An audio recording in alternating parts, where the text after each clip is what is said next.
to another episode of Witty CFB. Your host, Rob Sheply here. And on today's episode, we are going to be discussing the Nebraska Cornhuskers and the overall expectations for them going into their second year with Matt Rhule.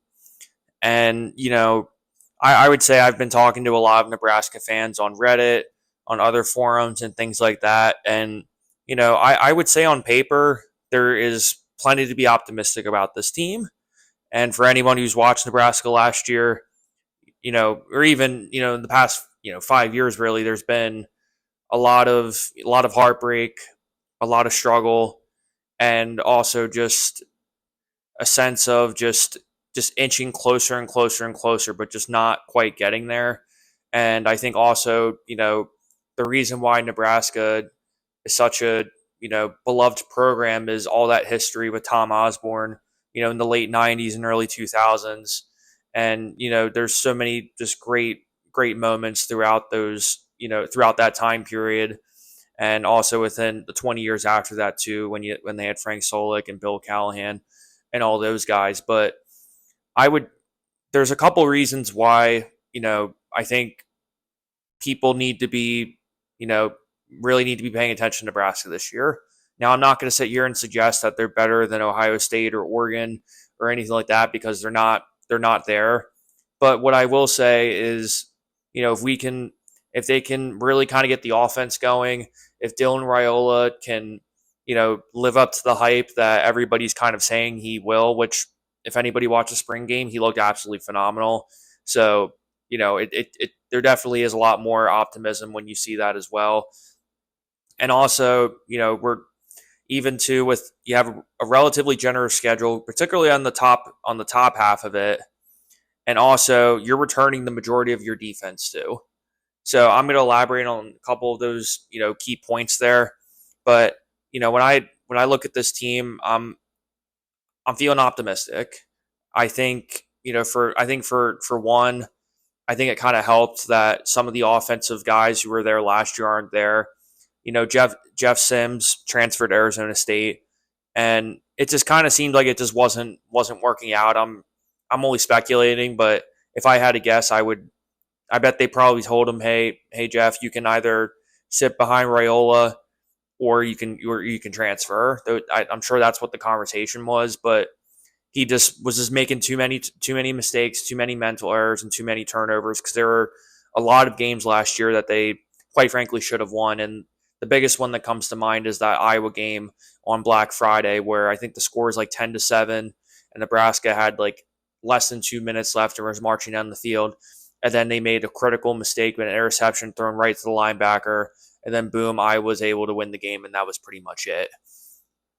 But as you look at this team, the one thing I do want to elaborate on is the one thing that I have always admired about Matt Rhule, no matter where he's playing no matter if he was coaching at Temple, Baylor, and now Nebraska, is that he's always been a phenomenal recruiter. I'm telling you, there's a radiation and energy to him that I think any player would want to be a part of. And with that said, it helps that he has, even though the whole Carolina Panthers thing didn't really work out, he has that experience and he has all these connections. And when he actually had some pretty good seasons at Temple, and as somebody who lives in Philadelphia, Temple is not an easy place to win. Other than that season, they really haven't had any 10-win seasons in probably the past 25 years, outside of that one 20, I think it was 2012 or 2013, when they had when Matt Rhule had that 10-win season. So it goes to show that Matt Rhule can win at certain places, because even at Baylor, that was right after the Art Briles situation. And, that was a pretty hairy situation, to say the least. So for him to walk in there and 2 or 3 seasons later, turning that program around and then going straight to Carolina, it speaks for itself. And, they have every single tool necessary to get there. Nebraska is always pretty consistently in the top 25. They're bringing 32 commits. According, they're I believe 18. They're ranked 18th right now in terms of their 2024 class. So another top 25 class. You're bringing in 30 plus guys. You've brought in some help with the transfer portal, particularly on the receiving end with Jamal Banks and Isaiah Nayer. Those should be two targets that I would expect Raiola to be hitting pretty consistently. Now, what I would like to point out is, yes, there is a lot of pressure on Raiola, and the offense is going to make or break because of him. Just because of he's pretty much the most highly touted quarterback that Nebraska has had, probably arguably ever. Really, I mean, I'm sure we can maybe think of some other guys possibly, but none of them really. I can't really think of one on top of my head, or really as I was doing research in preparation for this episode. But I think the one thing that they also have going for them too is I think Nebraska has spent a lot of effort really trying to really revamping this offense because I'll get into the defense a little bit later, but the offense really was the reason why it wasn't working, and I will say for all the issues that they had primarily with the turnovers, the offensive line was relatively stable. Like I didn't see Jeff Sims having to scramble out of the pocket every 5 seconds. They were able to run some RPOs and they were able to use his athleticism to the best of their ability. But you know, I don't think Jeff Sims is that bad of a quarterback. It's just to me it just seemed like the marriage wasn't working out, and when you have Raiola coming in, it just doesn't really make sense to have him there. So it's best for everybody to move on. But you know, overall, I do think the offensive line is gonna have to take a step up, but you do have a foundation there. I'm not saying they'll be running over the ball over everybody, but if they can protect Raiola and at least just keep it steady and give them at least enough time to being able to make those first initial couple reads, and also being able to let them make mistakes, because I think especially in this day and age of college football, you know we're seeing less and less of freshman quarterbacks and sophomore quarterbacks really getting a true opportunity to start, because there's just this media pressure of, oh, if you're not producing right away, then you either just need to transfer or get redshirted or fill in the blank or whatever. So it's positive to see that Nebraska is giving him this chance, but that also comes with the side effect of having all these expectations and kind of just kind of having to live with that too, because there's been, especially ever since Rhule came in general, I mean, you know Scott Frost had plenty of time to turn that around, and he just kind of ran out of time. So in terms of all that, it's good because Raiola, the offense, yes, is going to be centered around him, and I just don't anticipate them running the ball too much this year, because their backup quarterback last year, Heinrich Haerberg, led the team with 477 rushing yards. And the staple of any Matt Rhule offense is not really running the ball too much. It's more of just trying to run enough to the point where they can do enough to possibly fake out the defense and run those RPOs and run a play action here and there. But more or less, I expect them to spread the field.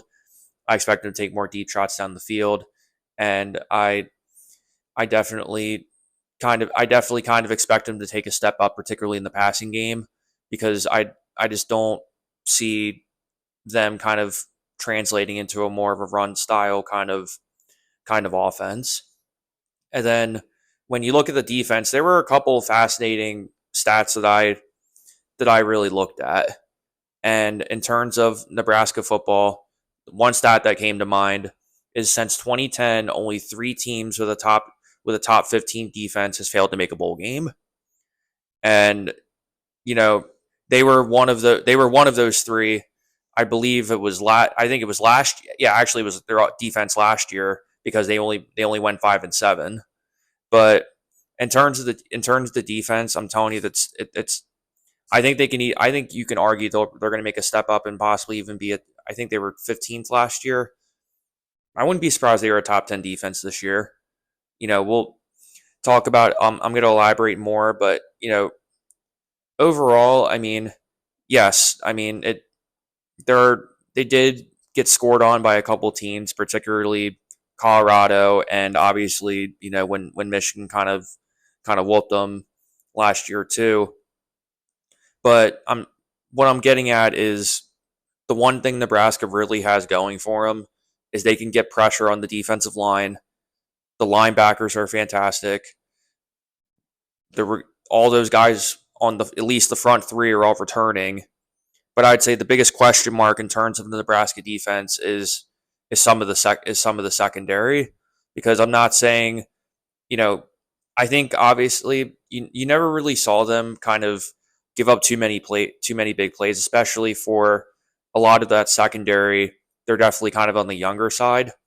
But I think in order for Nebraska to kind of make that next step, I think we're going to have to see the secondary kind of make some bigger plays, particularly with interceptions, causing strip fumbles, that sort of thing. Because in general, a lot of Nebraska's momentum was either just coming from being able to just make them punt, or them getting enough pressure on the quarterback to make them throw away the ball or an incomplete pass or whatever that is. So I'm not necessarily suggesting that they're terrible or anything. All I'm getting at is the the starting five is going to be solid. They have a defensive line in place. The majority of them are returning, and the linebacker depth on that team is incredible.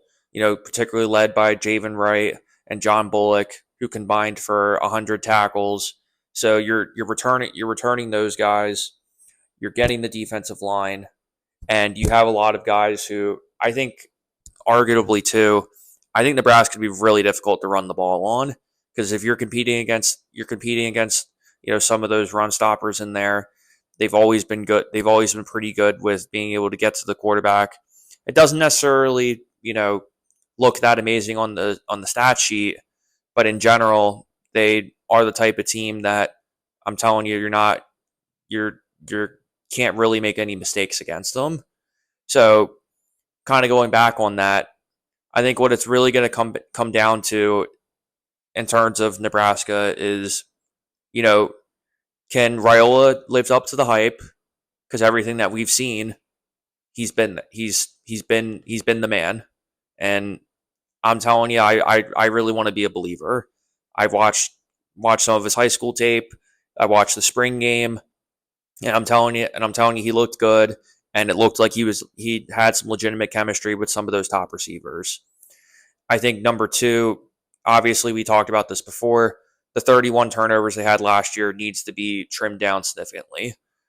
And I think what Matt Rhule's one of his biggest struggles is going to be is, where do you find that balance between going for those big plays versus knowing that you have a freshman quarterback and you're going to have to allow him to make mistakes, but you also have to realize too that you just can't expect him to make every single throw on the field at any given point every single time. So I think it really, for me, it's starting with the basics, starting with the fundamentals.